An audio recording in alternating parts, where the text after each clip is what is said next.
Assalamualaikum Boboto, salam dunia. Saya doakan di hari ini teman-teman semua selalu dikasih kesehatan dan keselamatan dalam jalani segala aktivitasnya. Amin. Baik Boboto, langsung kita update informasi Persib Bandung terbaru.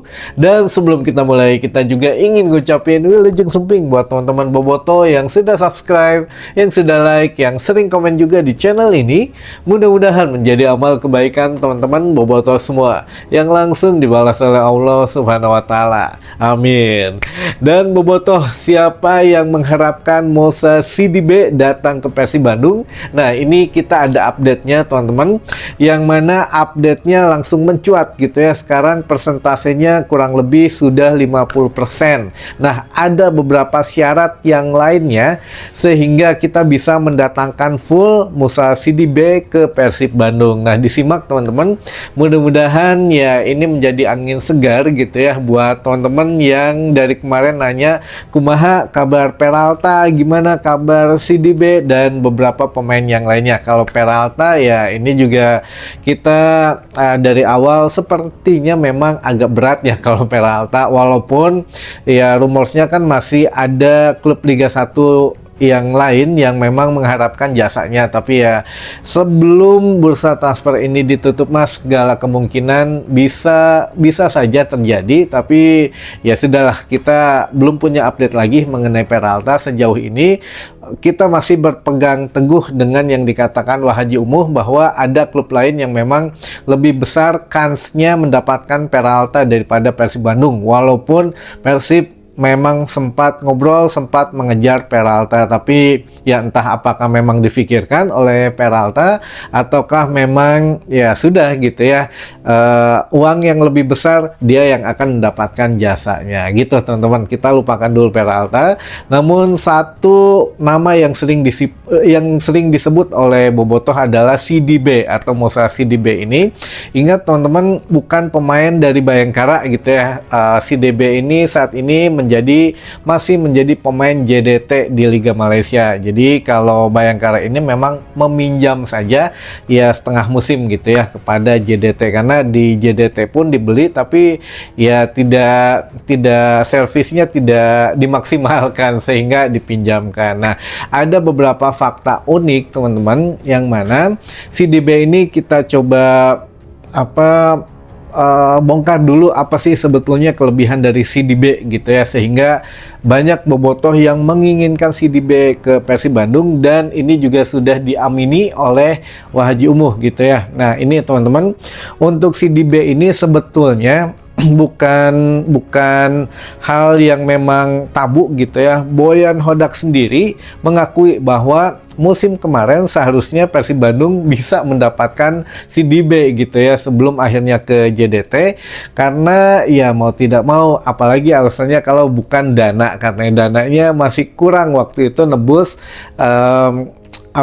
Sidibe dari Persis Solo, akhirnya pergilah ke JDT. Nah, ini juga mungkin teman-teman, kalau memang Igor Tolik atau Coach Igor ini meneruskan warisan dari Boyan Hodak, ya Persib tidak alergi dengan tim Liga 1 gitu ya, dengan pemain yang sudah bermain di Liga 1, karena semakin cepat dia mengetahui kultur sepak bola Indonesia, ya semakin cepat juga dia beradaptasi dengan pemain-pemain di Persib Bandung. Apalagi kalau memang benar 80% pemain Persib Bandung dipertahankan, ya otomatis pemain baru ini yang harus menyesuaikan dengan keadaan di locker room Persib Bandung gitu ya. Nah, untuk Musa Sidibe ini ya kita tahulah sudah beberapa tahun kebelakangan kita sempat melihatnya di Persis Solo gitu ya. Bahkan terakhir kemarin di Bayangkara FC yang penampilannya kalau di Persis ya kurang kelihatan gitu ya, karena mungkin support system di atas lapangannya juga kurang. Tapi kalau di Bayangkara FC ini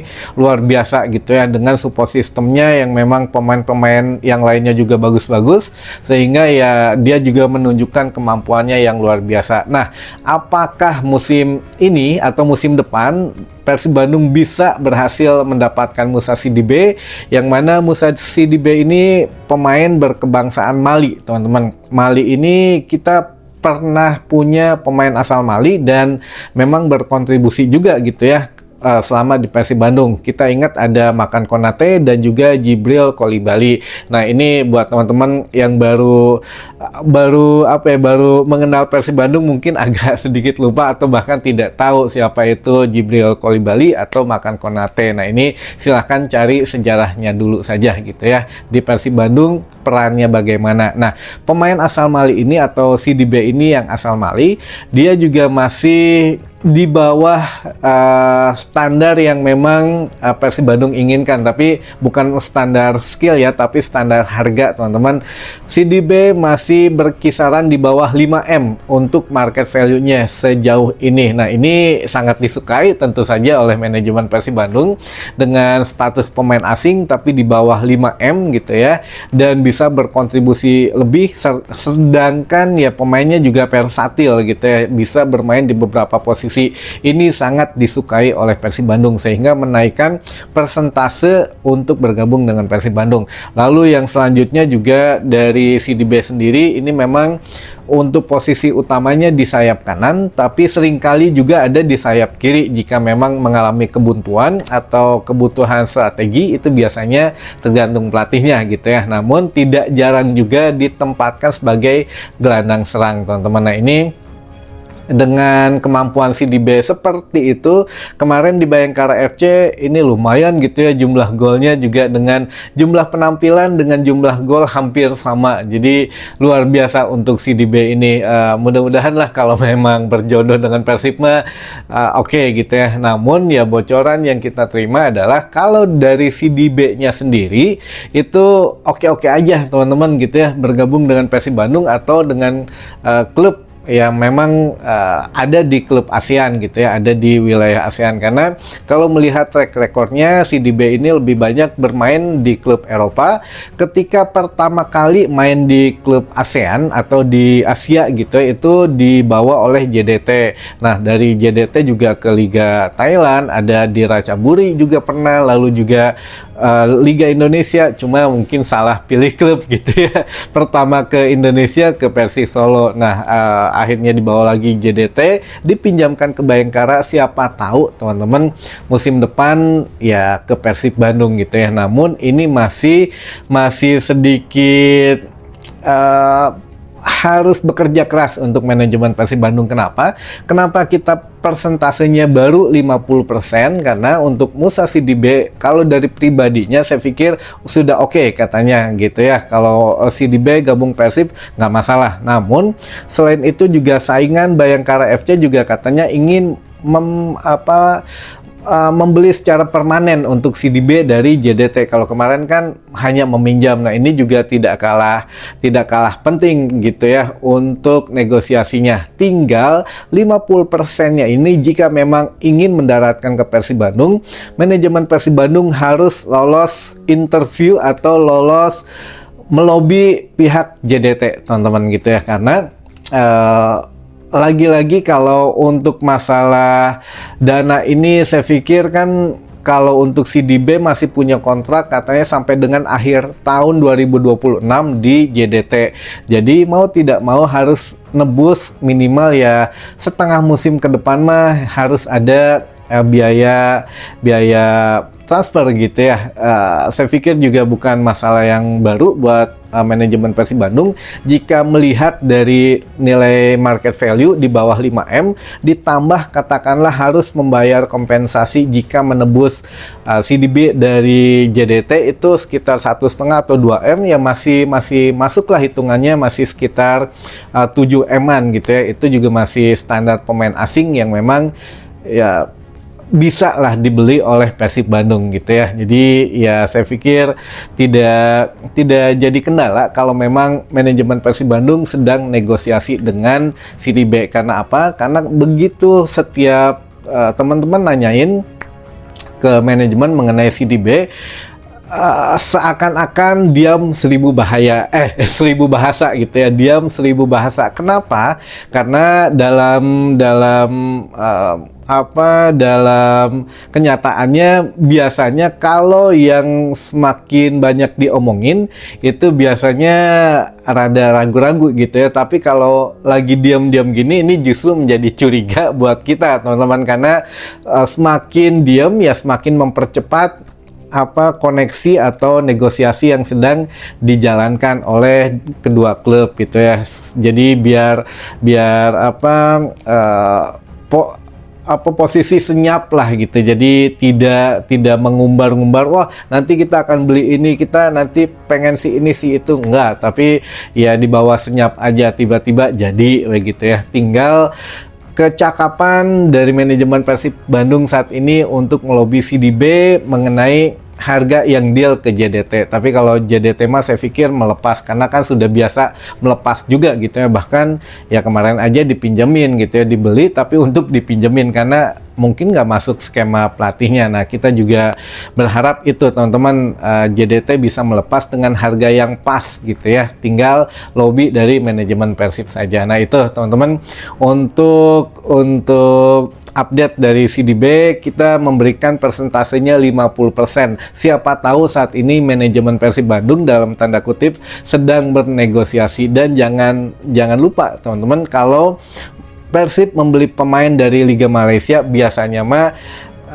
gampang gitu ya. Ya insya Allah lah bisa lebih mudah, apalagi sekarang kita punya penasehat juga di PT PBB, Stanley Bernard, yang mana dia juga orang Malaysia, dia juga sudah berkecimpung dengan bos-bos di beberapa klub di Malaysia, termasuk bos JDT juga. JDT dan Persib juga sebetulnya sudah sempat beberapa kali ketemu gitu ya, sehingga ya bisalah lobby-lobby ya, tergantung manajemen Persib dalam kecakapannya dalam bernegosiasi. Itu teman-teman, ditunggu saja, mudah-mudahan ada kabar persentasenya naik. Untuk saat ini 50% baru pemainnya sendiri yang mungkin bersedia ke Persib Bandung, tinggal 50% lagi, tinggal kita tunggu saja waktunya gitu ya teman-teman. Baik, selanjutnya ada beberapa pertanyaan yang masuk ke tim redaksi. Yang pertama, Kang, kumaha Juko Stadion GBLA dirombak teu? Sepertinya begitu, tapi kita tunggu sampai dengan hari Jumat nanti. Sebelumnya juga sudah kita bahas 4-5 hari ke belakang gitu ya. Ada juga waktu itu yang nanyain untuk rumput GBLA itu kan ada 3 tahapan teman-teman. Semua rumputnya akan diganti gitu ya. Ini semua rumput satu lapangan akan diganti, plus rumput lapangan pendamping juga gitu. Nah, untuk Stadion GBLA sendiri selain mengganti rumput, ada juga untuk media tanamnya juga akan diganti katanya, atau akan ditambah media pasirnya atau apa gitu ya. Nah, ini juga sudah disampaikan oleh Kang Adit gitu ya. Jadi ya sama sebetulnya apa yang kita sampaikan 4 hari yang lalu. Dan ya kalaupun memang jadi direnovasi, ini waktunya nih, makanya waktunya 3 sampai 4 bulan, tapi paling cepat itu 2,5 bulan katanya teman-teman. Itu juga belum maksimal banget gitu ya. Nah, kita ngejar kualifikasi ACL 2. ACL 2 ini kan kualifikasinya 12 Agustus. Apakah sekarang keburu nggak nih? Juni, Juli, Agustus. Nah, ini juga mungkin agak sedikit hariwang gitu ya. Apakah nanti sebelum liga mulai kita akan ngungsi dulu ke Sijalak Harupat gitu ya. Dari situ kan Sijalak Harupat nanti kita bisa menggelar Piala Presiden, lalu juga kualifikasi ACL 2, lalu juga ada Shopee Cup juga mungkin di sana gitu ya, di SJH untuk laga-laga awal. Nah, ini sedang dipertimbangkan plus minusnya oleh manajemen Persib Bandung. Jadi ditunggu saja, intinya mah GBLA akan diperbaiki tapi dengan konsekuensi gitu ya. Kalau diperbaiki sepertinya sebelum liga dimulai September, ya kita akan pindah dulu ke Sijalak Harupat itu ya. Lalu selanjutnya pengundian Shopee Cup di Jakarta, Persijanya nggak diajak, Kang. Wah, ini mah ini namanya apa ya istilahnya tuh, beki haridang gitu ya cacing-cacingnya. Jadi kalau Shopee Cup ya alhamdulillah hanya Persib dan Borneo yang diajak. Kalau Persijanya mah mungkin ya karena sudah kotaknya dipakai untuk pengundian ya mungkin bukan diajak Shopee Cup tapi Shopee Pay Later meureun ya, ini mah biar dapat dana segar untuk bayar pemain dan pelatih musim depan gitu ya. Ngeri ini mah ya. Lalu juga selanjutnya Kang mau tanya, kalau bangku pemain cadangan di Stadion GBLA boleh nggak kalau direnov sareng kursina dibaguskeun? Nuhun Kang, hoyong di Waler. Ya bisa aja kalau memang bangku pemain cadangan yang di pinggir lapangan kan, bukan bangku tribun penonton ya. Kalau bangku tribun penonton mah harus izin ke Pemkot dulu. Kalau apa ya ada perubahan yang banyak gitu ya perubahannya, entah itu dicat atau diganti jenisnya apapun ya itu harus laporan. Ada yang boleh, ada yang enggak. Tapi kalau untuk bangku pemain cadangan yang ada di pinggir lapangan yang bisa didorong-dorong, nah ini bisa, kalau itu bisa saja diganti, mau model gimana atau ya tipenya apa itu bisa, tergantung ya mungkin nanti ketika ada renov ya ada perbaikan gitu ya. Selanjutnya Kang manawi uninga berita terbaruna kumaha perkawis status Barba naha out atana pistay. Sejauh ini kita masih berkeyakinan Barba akan out gitu ya, akan menjadi pemain kedua yang out setelah Kurzawa kemarin.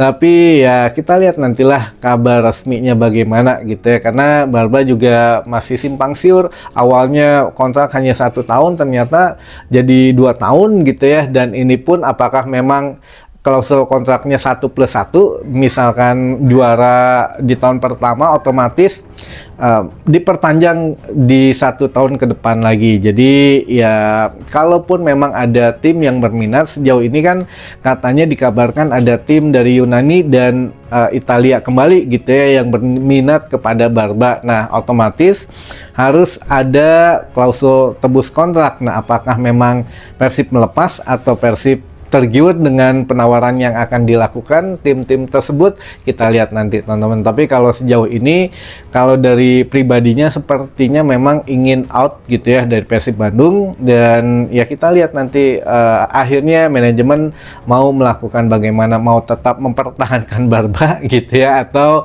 ya melepas dengan klausul tebus kontrak. Kita lihat kalau memang ada